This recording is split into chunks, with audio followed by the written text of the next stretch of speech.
देखो, एक तो प्रधानमंत्री के भाषण को रिएक्ट करने की जरूरत नहीं है, लेकिन फिर भी जितने घटिया बात उन्होंने बोली है उन बातों का मैं ज़रूर रिप्लाई देना चाहता हूँ, क्योंकि झूठे बातों को दोहराना उनका हमेशा एक काम रहा है।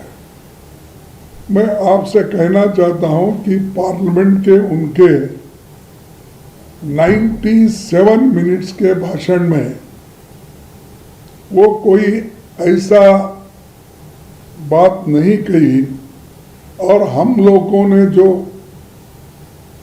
घंटों से बात करके उनको ये जो राष्ट्रपति के अभिभाषण पर वो जो विचार थे वो रखे उनके सामने, एक रिप्लाई भी उन्होंने नहीं दिया। सिर्फ 100 साल का, 75 साल का, 50 साल का बात करते रहे। और जब देश के रक्षा की बात जब हम करते हैं, और ये जनरल नरवणे का बुक जो पब्लिश हुआ है, जो हमारे हाथ में मिला, वो आपको कैसा नहीं मिलता? और आप पार्लियामेंट में बोल रहे हैं कि वो किताब नहीं पब्लिश नहीं हुआ, डिफेंस मिनिस्टर बोल रहे हैं। अरे आपके पीछे, आपके तले वो है किताब, आप उसको डिनाई करें, ये तो प्रिविलेज होता है। शाह भी वही बोले और हमारे डिफेंस मिनिस्टर भी वही बोले, बार बार उठ के डिफेंड कर लिए, लेकिन वो बात तो सच निकली कि किताब है। लेकिन जब ये बात हमारे एलओपी ने उठाया, राहुल गांधी जी ने उठाया, उनको क्यों मिर्ची लगी मेरे को समझ में नहीं आ रहा। सत्य सुनो फिर रिप्लाई दो। जो चीजें हमारे पास है और जो चीजें हमने बताना चाहते अब डिनाई करो। मेरे को 2-2 किलो गालियां देते हैं। अरे 2 किलो गालियां, ये अब ये क्या तोलते क्या? गालियों को तोलते हैं? इतने शब्दों में मेरे को गालियां दिए, बोलो वो कुछ है। 2-2 किलो, 1-1 कुंटल गालियां मुझे देते हैं, और ये क्या है? इतना निराशा की बात कर रहे हैं कि उनमें हमारे जो मुद्दे हमने उठाए थे लोकसभा और राज्यसभा में, उसका रिप्लाई देने के पास उनमें कोई शक्ति नहीं थी, और उनके पास कोई तथ्य भी नहीं थे जो उसको एक है। दूसरी बात, उन्होंने ये भी आरोप लगाया हम पे, सिक्कों का अपमान किया। अरे वो बात बाहर कुछ फ्रेंडशिप में बात किए, लेकिन इन्होंने सिक्कों का अपमान किया। अरे हमने तो सिक्कों का आदर करते हैं, वो एक खास करके वो इतना बड़ा रिलीजन है जिसके लिए डॉक्टर अंबेडकर खुद ये चाहते थे कि सिख धर्म एक बहुत बड़ा धर्म है, इसको अपनाने के लिए उन्होंने खुद पहले दिल में लाया था। ऐसे धर्म को इन्होंने किसी एक घटना को जोड़कर सिखों का अपमान हो। अरे डॉक्टर मनमोहन सिंह जी को हमने फाइनेंस मिनिस्टर बनाया, हमने इस देश का सबसे उन्नत पोस्ट जो खुद मोदी जी है, फॉल्स प्रोपेगेंडा करके जो कुर्सी पे बैठे हैं, और गोबेल्स के थ्योरी में और हिटलर जैसा जो बिहेव कर रहे हैं, उन खामोश रहकर काम करने वाले और दुनिया के मशहूर इकोनॉमिस्ट को डॉक्टर मनमोहन सिंह जी को हमने 2 बार, 1 बार नहीं 2 बार हमने प्राइम मिनिस्टर बनाया। लेकिन तुम ना सिखों का आदर करते हो, ना दलितों का आदर करते हो, ना आदिवासियों का आदर करते हो। सिर्फ आपके दिमाग में दूसरों को नीचा कैसा दिखाना, इस तरफ आपका ध्यान ज्यादा है। और दूसरे, इस 10 साल में इन्होंने क्या किया? कांग्रेस को गालियां देने के सिवाय, कांग्रेस के आजादी के पहले घटनाएं को लेकर और आजादी के बाद के जो भी कार्यक्रम हुए देश के लिए, पंडित जवाहरलाल नेहरू जैसे जो मॉडर्न इंडिया के फाउंडर है, इन्होंने तो कोई एक नया ऐसा नहीं किए। और मेरे को दुख की बात होती है, पब्लिक सेक्टर जो हिंदुस्तान में बने हैं, उस पब्लिक सेक्टर को उन्होंने ये कहा, ये दिवाला निकालने के कारखाने। उन्होंने यहाँ तक भी कहा कि ये पैसे वेस्ट करने के पब्लिक सेक्टर होते हैं।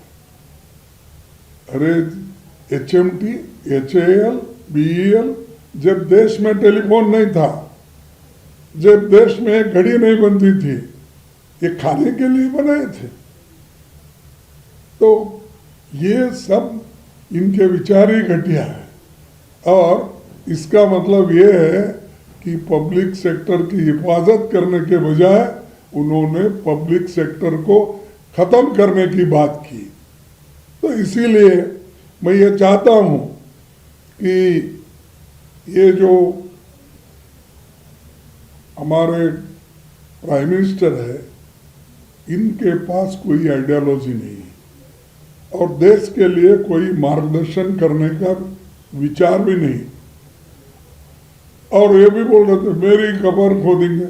अरे तुम्हारे विचार की विचारों का जो ये था, वो उन विचारों को हम खबर में खोद के डालेंगे, ये हमारा कहना है। जो आपकी आइडियोलॉजी है, उस आइडियोलॉजी के बारे में बोले। आप भले आदमी को कौन बोल सकते हैं कि आप तो एक इंसान हो, आप किसी व्यक्ति के लिए कांग्रेस कभी कुछ भी नहीं बोलती, उनके विचारों के बारे में ही वो कहती है। तो इसीलिए उन विचारों को लेकर अगर कोई बात बोले, वो अपने ऊपर लेते हैं। मैं गरीब हूँ, मैं चाय वाला हूँ, मैं फलाना हूँ, मैं बैकवर्ड हूँ, ये चीजें बोलते हैं। और दूसरी चीज, मनमोहन सिंह जी के बारे में कितनी गंदी बातें उन्होंने बोली। जब नोटबंदी हुई, जब एक अपना खास करके करप्शन के इश्यूज आए और दूसरे कई चीजें इन्होंने झूठ बोली थी, उनके बारे में वो हम जब सवाल उठाए तो मनमोहन सिंह जी को उन्होंने किस तरह से कहा कि ये रेनकोट डालकर नहाते हैं। अरे अपमान तो सिखों का तुम कर रहे हैं, मैं इसको कंडम करता हूं। और ऊपर से बोल रहे हैं, उनको गद्दार कहा, ये कहा, ऐसी बातें कहकर जो कह रहे हैं, ये मोदी जी की मानसिकता दर्शाती है कि उनका कुछ मनोबल टूटा है और जरा मानसिकता से कमजोर हो गए। ये मेरा मैं स्पष्ट उससे जानता हूँ और वो उनकी जो रौनक थी वो कम हो गई, उनका 56 इंच छाती का बोलना वो भी कम हो गया। मैं अकेला भारी सबको, ऐसी अहंकार की बात करने वाला इंसान अगर देश के लिए, पार्लियामेंट के लिए आज एक गंदी बातें बोलता है तो ये देश के लिए अच्छा भी नहीं, उनके लिए भी शोभा नहीं देता। उनको एक डर है, जब राहुल जी उठते हैं तो क्या सवाल उठाएंगे, क्या बोलेंगे, कहाँ से क्या लाएंगे, ये डर उनमें है। इसीलिए मोदी जी सदन में बैठते ही नहीं। और इनका इंटेलिजेंस कुछ कहा, इसीलिए तुम प्राइम मिनिस्टर को वहां रिप्लाई देने